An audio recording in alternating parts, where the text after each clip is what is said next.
Ladies and gentlemen, welcome to Locked On Seminoles. It is one of our last episodes of 2021.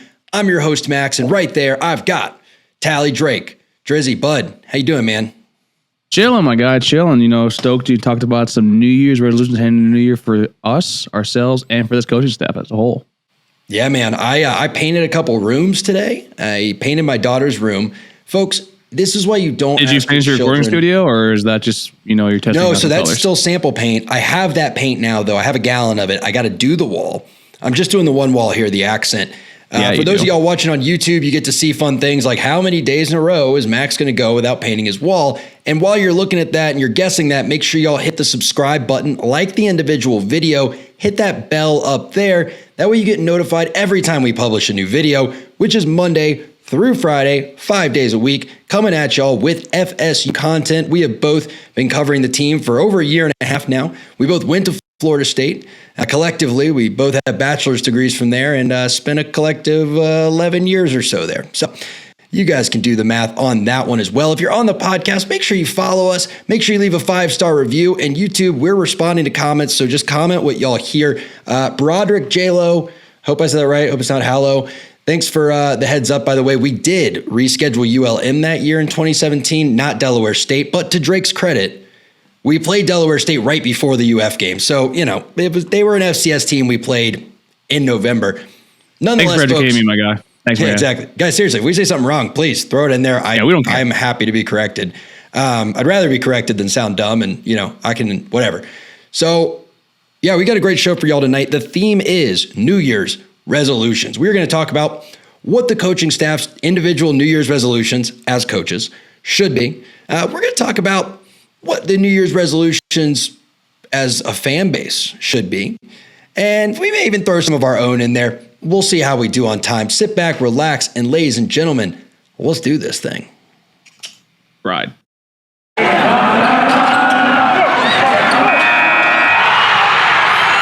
You are Locked On Seminoles, your daily podcast on the Florida State Seminoles, part of the Locked On Podcast Network.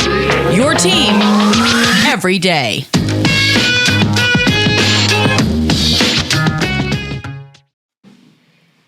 And yeah, folks, we hope your New Year's resolution is to keep listening to Locked On Seminoles. We love having y'all here because y'all doing what you do by listening to us lets us do what we do. We had a record-setting day yesterday, most podcast listens ever in a day on the podcast itself. And then there was a sprinkle of YouTube on top of that. We really appreciate that. Seriously, we love it.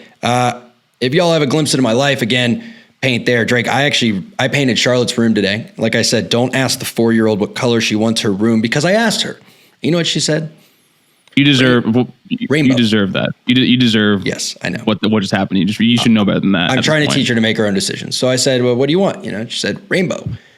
So thanks to my sweet mother, who's been a huge help, we have painted 2 of her walls rainbow, legit taped off. 6 sections. I know there's 7 colors in the rainbow, but I'm not going to sit there and split hairs over indigo and violet.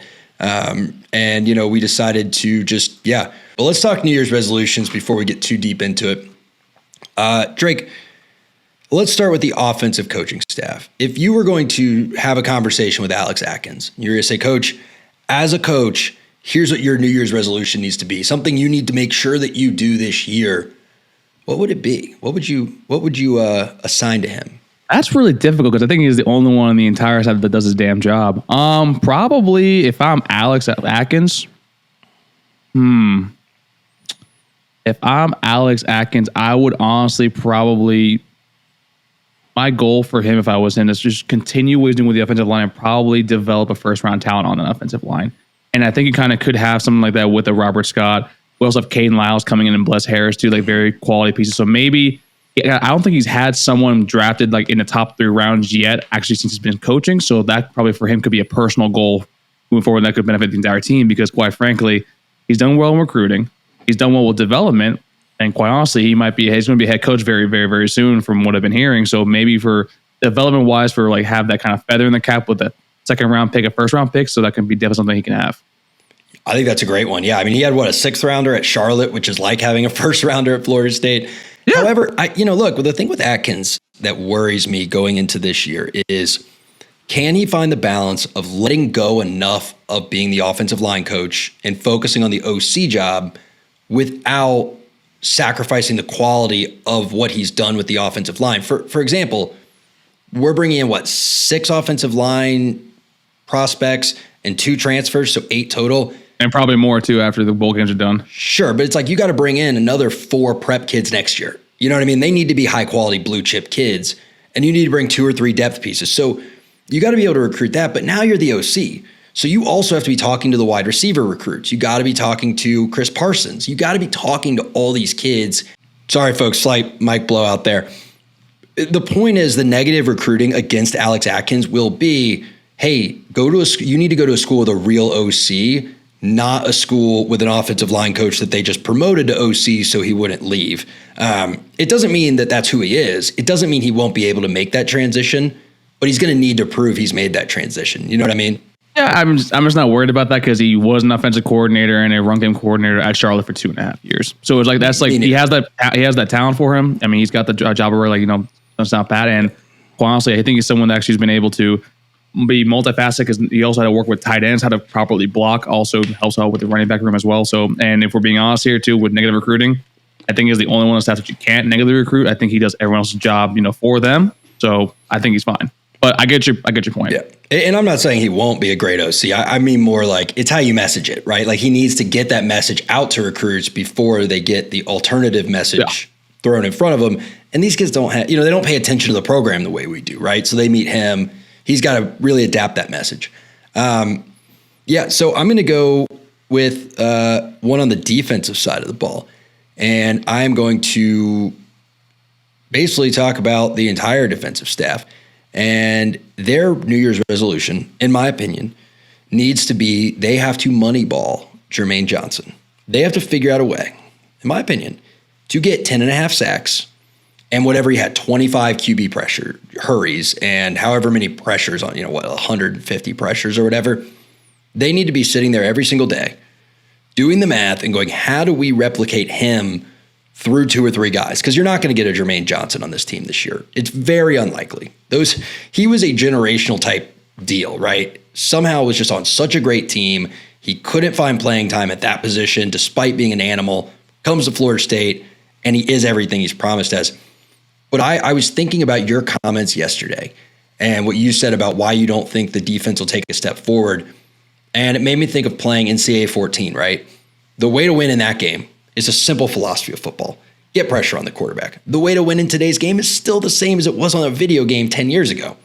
You got to get pressure on the quarterback. I mean, last year was the first year in probably 6-7 years where if an opposing quarterback held a ball too long, I knew he was going to get hit. And it was great to watch. Whereas we're used to these guys having all this time, I guess other than Garrett Schrader, who knows what happened in that game.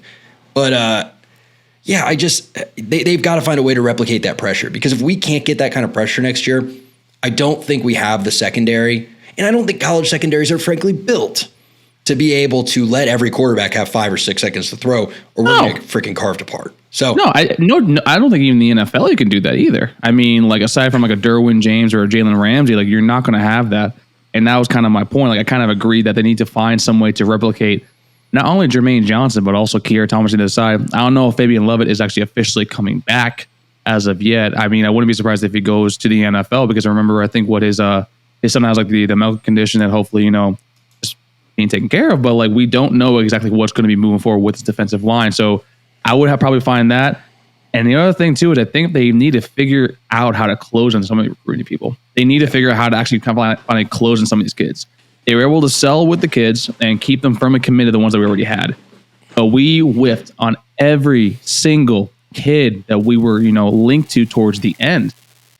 So I know I've been the first to blame Chris Marv for not being able to close, but the reality is you look at a Wesley Basaint, and there's probably some stuff went on behind the scenes with some NIL stuff and Mario Cristobal coming in, but his position coach also left a week before signing day, and then we promoted a guy who, I don't know, maybe they had a relationship. I don't know what the rules are about analysts and recruits. So I don't know if they even could have a relationship. I can't imagine. I don't know. Look, I think the Randy Shannon hire, and I hope I'm wrong, was a penny wise and a pound foolish. I think they were trying to get him up, say, hey, we've got a linebackers coach, and it didn't work because a lot of those guys' parents probably don't even really remember who Randy Shannon is. So anyway, before we keep going on, I want to talk about one thing. I actually want to get to, I just realized in Broderick's comment, he actually gave us kind of a breakdown of how he sees the secondary, and I want to respond to it because I didn't hit the see more. But before I do that, folks, I want to tell you about the people that make this all possible, the show we all love, and those are the folks at NetSuite. NetSuite is a way to optimize your financial visibility into your business, and it is the #1 financial software for powering your growth. They give you a level of control over financials, inventory, HR, planning, and budgeting that you cannot possibly get if you're still using outdated processes and tools like spreadsheets. 93% of businesses surveyed increased their visibility and control after upgrading to NetSuite. And NetSuite, and right now, they are giving you special end-of-year financing if you're a Locked On listener when you go to netsuite.com/locked. So go to netsuite.com/LOCKED for special one-of-a-kind financing on the #1 financial system for growing businesses. netsuite.com/locked. So I want to talk about some New Year's resolutions for some players. But first, I want to look at this because it ties in. We talked about the transfer yesterday, Greedy coming in, and Broderick breaks down how he sees our depth chart for next year. So at the Buck, he's got Sidney Williams. What's Brown's first name again? S. Brown? Shaheem. Okay, thank gosh. Brendan Gant as your 3 Buck guys. Yeah, that's probably right with Sidney Williams. He's a thumper. He's a guy you need there. Boundary cornerback, Cooper, Jones, and Thomas. Cooper, I think you and I debated last year at the end of the year, right, was, Sidney Williams and Cooper were kind of our freshman of the years. Both of them were, neck and neck for the Locked On Seminoles offensive rookie of the year. And, what did I say? Gosh, dude, guys, words, I've been painting all day. All right, the fumes, it's tough. Defensive rookie of the year. I don't know if I see Jarian Jones as a second string boundary corner. But I do think that is probably, that boundary corner position is probably where Greedy slides in. You ask, is he a third teamer? That's probably about right. He's probably a third team boundary corner, maybe a second team nickelback. You've got Kevin Knowles there and Travis Jay. Guys, I don't know if Travis Jay is playing for you next year. And if he is, I don't know if it's on the defensive side of the ball. I can tell you this, I'll put it this way. The staff and the people within the program I've spoken to are really, they've gone from optimistic to disappointed by the progress he's made, because it's not like, oh, we hope he'll pop next year, which was what they were saying last year. Now it's like, he's been here long enough and it's just not happening for him. And I hope it works. I'd like to see it, but so maybe you have a chance for him to slide in at that nickelback second teamer, but I don't know. I like to put some of your best one-on-one island coverage guys at nickel, so I don't think he's really nickelback. And then free safety, he's not going to play there. Sam McCall starting at free safety, I think. What do you think about that, Drake? I think there's a chance. You're going to have Sam McCall starting in his first year. He's not doing that. I mean, Akeem Dent's going to start there. Akeem Dent actually finished off the year really, really well. So I don't know why would you force a freshman to do that? Maybe you can do some spells, but I don't think he's going to start there. And with Jamie possibly staying, I think you would keep him at strong safety. So I think you have your 2 right there. McClellan was great as a depth piece. So to me, Sam McCall shouldn't. If he's starting, I think that's a real problem. He's really good, but I don't think he's going to be physically there yet or accustomed to the playbook yet. Yeah, I do think, though, by the end of the year, I mean, you look at this kid as an athlete, and I could see him starting by the end of the year. But yeah, day one, I'll put it this way. I don't think he starts against LSU. But I think he might start against Florida if he progresses the way this staff thinks he could. People are very, very excited about him. And I do like the kids that we have coming in here. And with Sam McCall possibly starting by the end, maybe. But I just think that Akeem Dent finally showed the 5-star promise that we were waiting for so long. Jamie Robinson, the same thing. And then Travis Jay, the kid needs to play wide receiver. Him and Jarian Jones need to go the other side of the ball, am I being honest with you? I don't know about Jones, but I agree with Travis Jay. And that's the other thing. The New Year's resolution should be to develop some talent in the secondary, because you're not going to have 2 5-stars at safety between Sam McCall and Akeem Dent. So you need to make sure you're using those. Anyway, I just want to have a little Sam McCall appreciation moment because, again, all the other stuff did take away from the fact that he stuck to his commitment when he didn't have to. He is going to be a Nole. He's coming here, and we have a hell of a football player from Lake Gibson High School that's going to be on campus in like 2 weeks. So we should be really, really excited about that. And when I swing over to the offensive side of the ball, I think that the player we have to talk about, right, is Jordan Travis. And if you were Jordan Travis, like, what would your New Year's resolution be? Before I get there, though, folks, I'm going to remind you real quick, since you love the show, I know you'll love Built Bars. I know you. You know me. We're buddies at this point, which means I know what you like. And I know that you're the type of person that probably likes low carbs, low sugar, but a candy bar taste, and 17 to 19 grams of protein. Built Bar gives you all of that. It will not disappoint you. It will fill you up. It will get you going. It's great for a morning snack, a post-workout snack, or even a late night, I've been staring at my computer screen too long, please get me out of this office snack. So go to BuiltBar.com, get 15% off your order with promo code LOCKED15. That's right, BuiltBar.com, promo code LOCKED15. We'll get you 15% off your order. I'm a peanut butter brownie guy. I know Drake has like some other flavors he likes that I'm not really all that pumped about, but there are plenty of flavors out there. Get the variety back if you're feeling Cherry Barcia, folks. Cherry Barcia.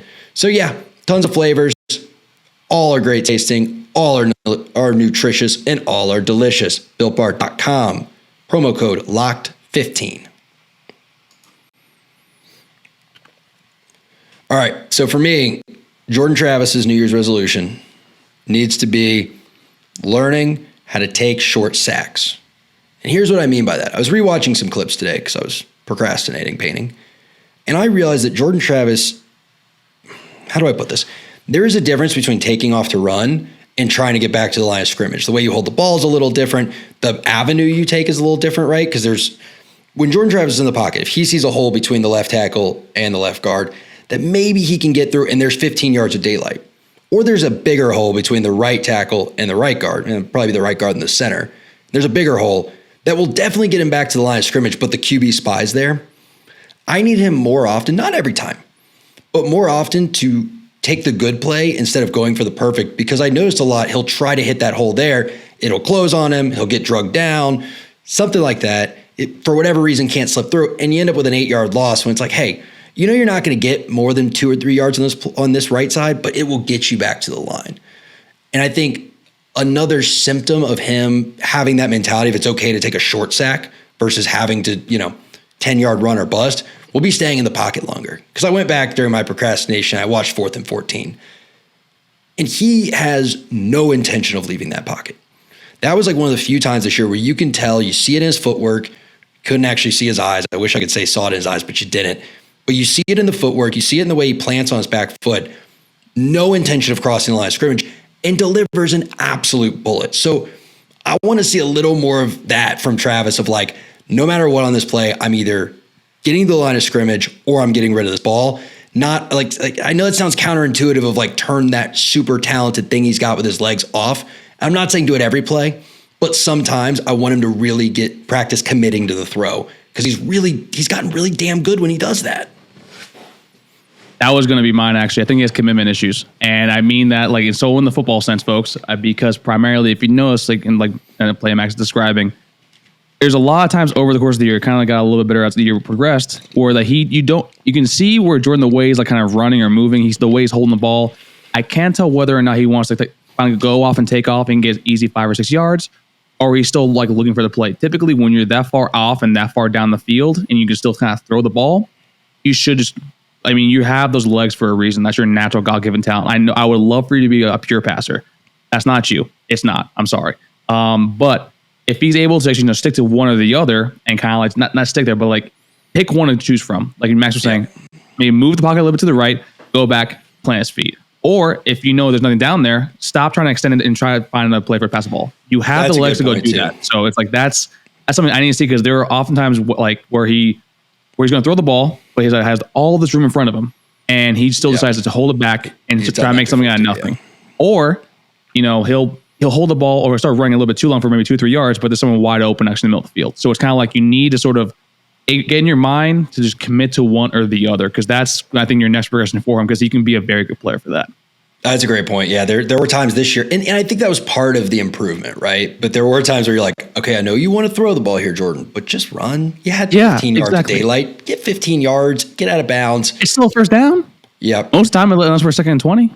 Yeah, exactly. Well, and, I think that another New Year's resolution needs to be the offensive line should all make it their New Year's resolution to whatever they're currently squatting, squat 100 more pounds. Like, I really want to see them, because this is really the first year under Josh Storms where they've gone through a program, through a camp, through a season, and now get to go back through a program. So, like, I want to see some Landon Dickerson stuff. Like, I want to see some dudes come out, and you're looking at them going, hey, you guys are in Tallahassee. The beef cattle farms are over in Quincy. Oh my gosh, those are humans. You want some Blastos in the line. That's what you want? Yep. I want the freaking water cannon traps shooting out. I want the shell on the back. I want the Arnold Schwarzenegger chest with just the big Terry Crews arms.